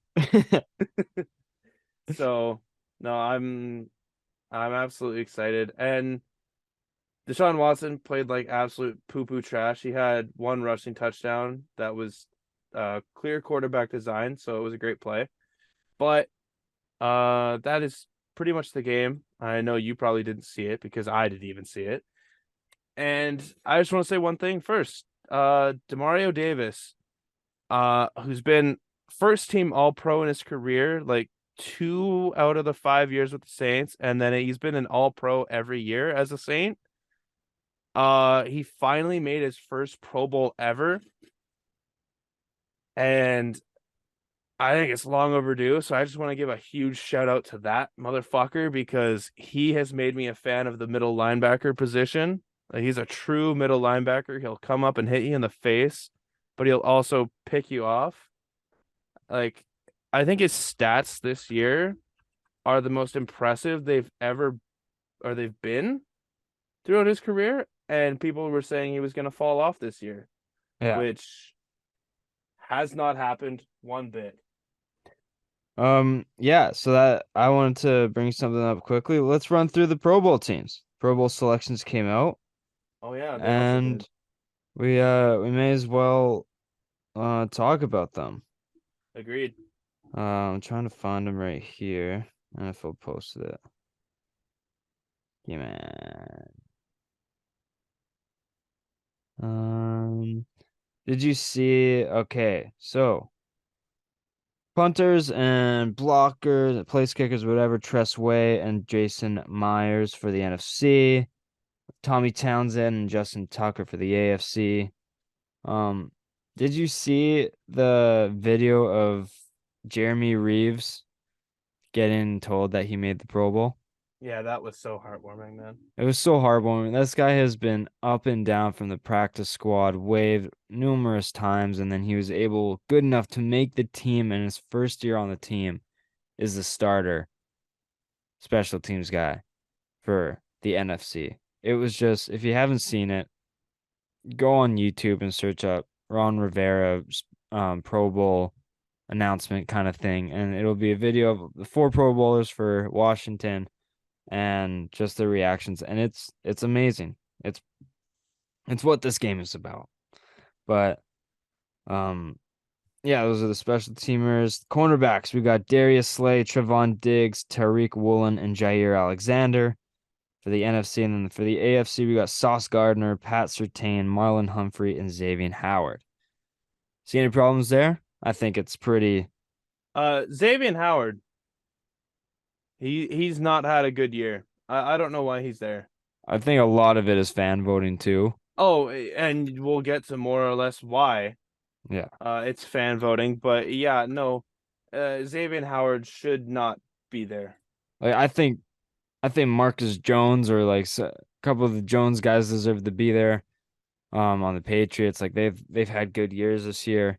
Yeah, But it's basically a popularity contest it is, for and the Pro Bowl. it's terrible. Yeah. For the NFC strong safeties, we got Buda Baker and Tolanda Hafanga, Yep. all name team. And then on the AFC, we got Derwin James and Jordan Poyer. Two solid guys there. And then the free safeties, we got Quandre Diggs from the Seahawks for the NFC and Minka Fitzpatrick from the Steelers on the AFC. Yeah, and that's where I kind of fall off on the NFC one. Quandre Diggs. I think even Ian would attest to this. He has not really played to what I thought. And I think it's just like I think this is kind of bullshit because up until literally last week, Tyrann Mathieu was leading in free safety votes. So unless like Condre Diggs like happened to just sell out totally for Seattle, I don't know what happened. I wouldn't put Tyrann Mathieu in there because he hasn't been good for safety position in the NFC, but neither has Quandre Diggs. Yeah. To think of it right now, even like with Chauncey Gardner-Johnson being out the past couple of games, I would put him over that. He's had a great season as a safety. Trying to think of it more. Harrison Smith continues to show up and play out every year. I Yeah. put him there. Uh, there's so many else. There's the guy from Dallas too. Yeah, his name's escaping me right now. Yeah, fucking hell. Hold on. But yeah, no, keep on going. Keep on keeping on. DNs for the NFC, we got Nick Bosa, Brian Burns, and DeMarcus Lawrence. On the AFC, we got Myles Garrett, Max Crosby, and Trey Hendrickson. Yeah, I like that one. I like those. Interior linemen, we got Aaron Donald, Jonathan Allen, and Dexter Lawrence on the NFC. And then Malik Hooker, sorry. that's who you were thinking of? That's who I'm thinking of. Yeah. And then the AFC, we got Chris Jones, Quinnen Williams, and Jeffrey Simmons. It's good to see Quinnen Williams break through Absolutely. after being so highly touted coming out of the draft. Bless you. Thank you. One of the best videos of all time. Oh, Um, easily. yeah, but he's turning up his play for sure. Fred Warner and Demario Davis Let's fucking for go. the NFC linebackers, and then the AFC we got Roquan Smith and CJ Mosley. Roquan Smith all of a sudden started to dominate after getting traded from the Bears. What a surprise. It's like, oh shit, I'm on a playoff team now. Say Let's less. go. Yeah, CJ Mosley could put a different linebacker in there. He's played good, but I think it's more or less like there might be some more options to put in there. yeah. That'd be the one issue I had there. Outside linebackers for the NFC, we got Michael Parsons, Zadarius Smith, and Hassan Reddick. Nailed it. Yeah. Absolutely nailed it. And then on the AFC, we got Matt Judon, Khalil Mack, and TJ Watt. Fumbled the bag. TJ Watt has not played half this year, man. Yeah. Fan voting, terrible. Yeah. Absolutely terrible. Yeah, that was strictly fan voting, 100%. Matt They- Judon, I'm happy to see that. That guy's been He's playing played good. He's played amazingly. 14 and a half sacks. Khalil Mack has played amazingly. Yeah. But what's TJ Watt doing there? That's where the fan voting comes in. Yeah. It's like, all right, Get fudge his outta name here. out of there. Maybe Get as outta an here. alternate if someone goes down, but like someone else has been playing their dick off and I think deserves. Yeah. Yeah. No shot. Like, yeah, I don't know. Tackles, Trent Williams, Lane Johnson, and Tristan Wirfs for the NFC. Sorry, you've already talked about the interior D line for the NFC too, haven't you? I rattled them off. Yeah, I'm sorry. I was trying to catch up and I wasn't. Aaron Donald, Jonathan Allen, and Dexter Lawrence. Yeah, Aaron Donald, get the fuck out of here. That's fan voting as That's well. fan voting as well. Yeah. Yeah, he hasn't had the best year. No, get the fuck out of here, man. Yeah. Tackles, we got Trent Williams, Lane Johnson, Tristan Wirfs for the NFC, Laramie Tunsil, Teron Armstead, and Orlando Brown. Tristan Wirfs, I'd say get the fuck out of here, man. You're crazy. You played like again half the season, and this has actually been your worst year out of the 3 or 2 that you've had. So again, fan voting. You've jumped out of a pool. Congratulations. I see a lot of people jump out of a pool, man. But they nailed the offensive tackles on the AFC as well. Centers, we got Jason Kelsey and Frank Ragnow, and then Creed Humphrey and Mitch Morse. I think you can't even give it to anyone else other than Kelsey and Ragnow this year. Yeah. Kelsey's solidified. He's getting it every year. Yeah. These guys get and he hasn't had like his best season, but he's not had his worst season. Creed Humphrey, that's fan voting again. Creed Humphrey has not been that good this year statistically. I think he's given up like the highest pressures on the Chiefs, which doesn't make sense in my opinion, but it's fan voting there. Guards, we got Zach Martin, Lane Dickerson, and Chris Lindstrom for the NFC. Yeah, the Chris Lindstrom one is good. Joel Batonio, Quentin Nelson, and Joe Tooney. Fan voting again for can you guess who? On the AFC. Quentin Nelson? Yeah. He's not played good as well this year. Yeah. I think that's just name familiarity. Exactly. Skill position players on the offense, we got NFC, we got Jefferson, AJ Brown, CeeDee Lamb, Terry McLaurin. Nailed it.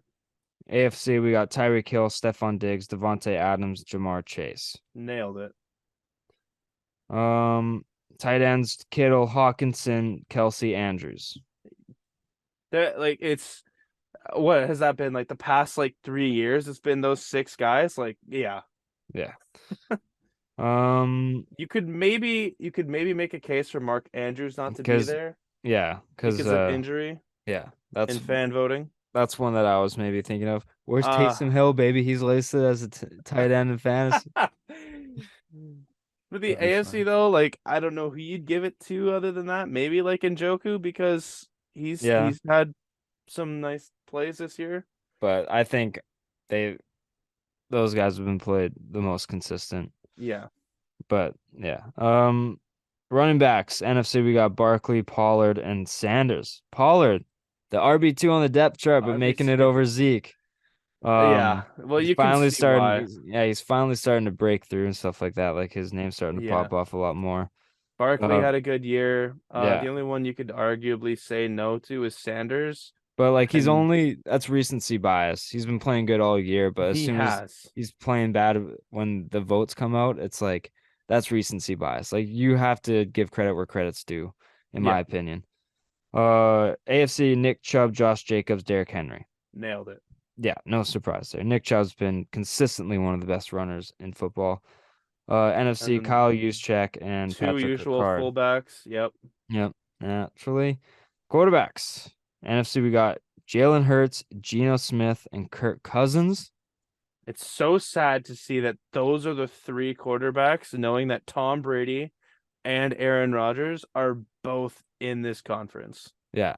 And had Prescott not been hurt for a bit, he would probably be in there, Yeah, but you got to give but it to Geno. Geno's played amazing. he ain't right back. And Kirk Cousins and Hurts, they've both played well as well. Like Yes, they have. it's weird seeing these guys over them, but they deserve it. Yep. And then AFC, no surprise, Mahomes, Allen, and Burrow. Yeah, that Top is three MVPs. such an amazing quarterback Pro Bowl team right there. Like, Yeah, what if we're looking at this right now? All three of these players make it to the Pro Bowl. that would be Like they don't have like that'd be they're crazy. not in the Super Bowl. Which I don't think is gonna happen. Do you One of think these three will be in the Super Bowl. do you think any of them dip out? Uh no, I think Allen wouldn't. Oh, I don't know. Did Allen He made it dipped out last year last. and he dipped out, yeah. It's Mac a Pro Jones Bowl made it games. Yeah, that's right. I saw Tyler Huntley is a filler for the number four. That is solely because Lamar Jackson's hurt. yeah, but it's like he's so bad, man. He hasn't even played good this year, bro. Well, Like is it a rule where one player from every team needs to make it, like the NHL? no, Then why is Huntley there? I don't know. But the Bears don't have anyone that made it, nor do the Lions, which is sad. I'm pretty sure the Lions have someone there. Uh, Tell me who, and I'll. They Oh have yeah, a center. right, Ragnow, Yeah. Carolina. Hmm. Carolina's the other team. But yeah, I know two teams. should be saying they're doing their new thing this year, right? Just skill Yeah, games the kind of Pro Bowl thing. games, Yeah. But that's or maybe Houston. that's all I got for Yeah, that's uh all. That's all I have as well. all right. For our end of episode game recap, whatever we want to call it. Hayden came up with something this week. Take it away, boss. So it's not a game that Jev and I play in the span of 10 minutes here. This one, we want to be more interactive with you guys, the fans. And since New Year's is coming up, we all have the New Year's resolutions that never get done, but we're changing the game. We have each come up with one resolution, at least one, and if it's not completed by the end of the year, we have to do a forfeit. But I was also thinking, why not raise it up a little bit? We have our end goal and we have 12 months in a year. Let's split it up into quarters. If the average by quarter, let's say from like anything like I don't know, you want to lift or you want to be able to bench press like 200 by the end of the year, right? And let's say you're at like 115 by now. So you have 85 pounds to go. If you don't get like the first quarter of that weight set within the first like 3 months, then you have to do a forfeit. And the same thing at the 6 month mark and the Yeah. 9 month and the 12 month. So every 3 months at a checkpoint, I say we probably make it around like March 15th, June 15th, September 15th, December 15th. And we go from there. If we don't complete our goal, which we will be tracking and posting about, then you guys get to come up with the forfeits for that time. So for the first one, we'll put out like a poll or something like that, for each person, or you guys will send in suggestions, whatever, regardless. So, Jeff, I'll let you take it away. What is your resolution that you want to complete by this year? So I got one that I was actually talking to Georgia about yesterday, All right. and I want to go. I didn't know about this quarter thing, so I sent out a resolution and in general, but I can Mm-hmm. adjust it. 3 months out of the 12, I want to go sober. Oh, So I can do it to four, so at least 1 month out of each checkpoint, I have to go sober. sober. No That's a good one. alcohol. Because this past like 2 months, I've been a booze bag and I've been feeling like shit going to bed every night. Even when I'm sober, I feel groggy and Mm-hmm. just a pile of garbage. And um another um resolution I have as well can really help me feel even better. I want to go to the gym at least 3 to 4 days a week. Yep. Um, whether that's half an hour to an hour and a half, I want to just like do something, be Yep. more active. So like, but the one thing I do want to do really badly is, so I'll go 1 month for every 3 months. I want to go, I want Sober. month sober. No, that's a great one. I really fuck with that. And it can be like back to back months, or it's like first month, 2 months off, or 3 months off, and then I just out of the 12 Out months, of the 12, four of yeah, them that's a good one. I want to be sober. And it might like, hey, this wasn't so bad. I may as well carry it on. Who knows? Maybe I'm 6 months in a row I'm sober. Yeah, You never know. But I want you to never try it. know. 4 out of the 12, I'm sober. That's a good one, man. That's a good one. For me, I've taken a good, long, hard look in the mirror, and it's not pretty. It is disgusting. I am absolutely disgusted with who I've become. I felt like I've gotten super lazy over this last year. Not having an outdoor job, specifically landscaping, I feel like has really turned my body upside down. And my type of body requires me to do physical activity. And if I continuously do it for like 2 weeks in a row and eat good, I can literally drop like 15 pounds if I really commit to it, just because of the way my body is. Like, I'll pack on meat like it's nothing. So You'll look I you'll look at a burger and gain 3 pounds. literally, man, like fuck. You don't know how jealous I am of like you and Brendan, who can like Oh, at a time could eat like anything and just nothing. my metabolism is, I've definitely taken it for granted, and I know I have to Oh smarten yeah. up because it'll backfire once I get older. Oh, definitely. So my goal, I want to lose 50 pounds by the end of this year. Let's go. I either want to be close to 200 or under 200. So that tells you how much I weigh right now. Yeah, it's shameful. Absolutely shameful. And I need to start going to the gym at least once every third day, and maybe progress to being a little bit better. Have some better food, and that will inevitably lead me to not going out as much and spending food, for spending money on food. So Yeah. that is my resolution. I think something that could really help is